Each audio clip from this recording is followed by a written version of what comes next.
السلام نحمدہ و نصلی علی رسولہ الکریم بسم اللہ الرحمن الرحیم والصلاۃ والسلام علی سید الانبیاء والمرسلین۔ احمد علی بھٹا میرا نام ہے۔ حضرت حافظ محمد یوسف سدیدی رحمۃ اللہ علیہ میرے استاد ہیں۔ خط نستعلیق میں نے ان سے سیکھا۔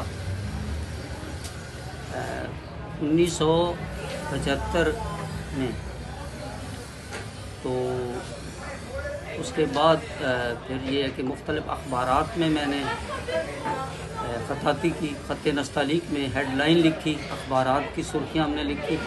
اخبارات کی سرخی لکھنے کا ایک یہ بھی مقصد تھا کہ ہاتھ میں پریکٹس آ جائے، اور پریکٹس کا موقع اخبار سے بہتر ہمیں نظر نہیں آیا، کیونکہ اخبارات میں یہ ہوتا ہے کہ ہیڈ لائن لکھی جاتی ہے خبر، بڑی خبر۔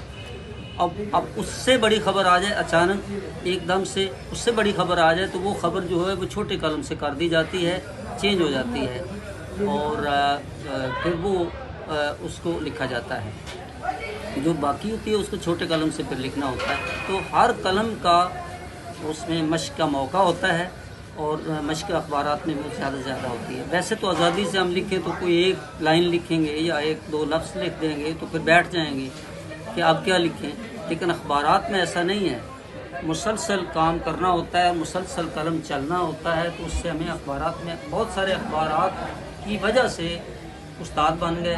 خطاطی میں مشق کی بنیاد پر موقع ملا، اور یہ جو اخبارات کا کہتے ہیں نا کہ یہ اخبارات لکھنا اور اخبارات کی پریکٹس، اور یہ انڈیا میں تو اخبارات لوگوں نے فریم کرائے ہوئے تھے، کیونکہ اخبارات میں ہمارے اساتذہ نے موتی بکھیرے ہیں، تو ان کے فیض سے الحمدللہ ہم نے بھی کام خوب کیا ہے۔ ہمارے کام کو سراہا بھی گیا ہے، پسند بھی کیا گیا ہے۔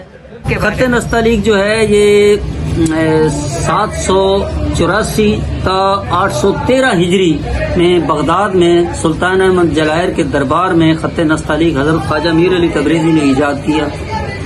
اور کچھ لوگوں کا خیال ہے کہ وہ کچھ کتابیں انہوں نے پڑھی ہیں، ان میں انہوں نے لکھا ہوا ہے کہ جی کتابوں میں وہ انہوں نے اختراع کیا، اس سے پہلے بھی تھا۔ کچھ لوگ ایسے کہتے ہیں کہ ایسی بات نہیں ہے کہ وہ پہلے بھی تھا۔ میں ان سے یہ سوال کرتا ہوں کہ اگر پہلے تھا تو اس کا ثبوت پیش کریں، تو جب میں ان سے ثبوت مانگتا ہوں تو وہ خاموشی ہو جاتی، کوئی ثبوت ان کے پاس نہیں ہے۔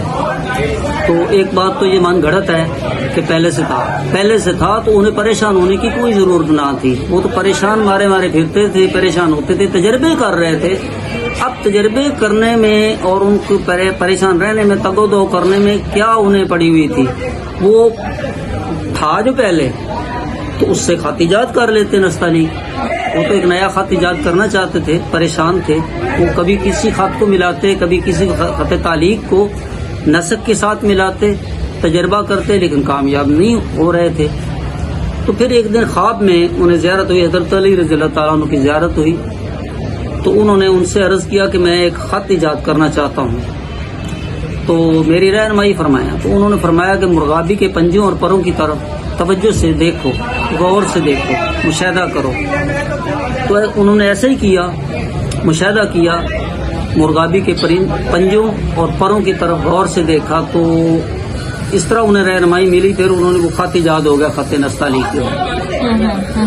تو جیسے وہ مختلف کتابوں میں کہتے ہیں نا، دارا شکوہ نے لکھا سفینۃ الاولیاء میں کہ جی وہ پہلے سے بھی تھا۔ پہلے سے تھا تو اس کا ثبوت کوئی بھی نہیں پیش کرتا۔ اب کوئی ثبوت لائے۔ یہ تو ڈاکٹر عبداللہ چغتائی صاحب نے سرگزشت خط نستعلیق جو کتاب لکھی ہے، اس میں انہوں نے برملا کہا ہے کہ مسلمہ طور پر خط نستعلیق کا موجد تسلیم کر لیا گیا حضرت خواجہ میر علی تبریزی کو۔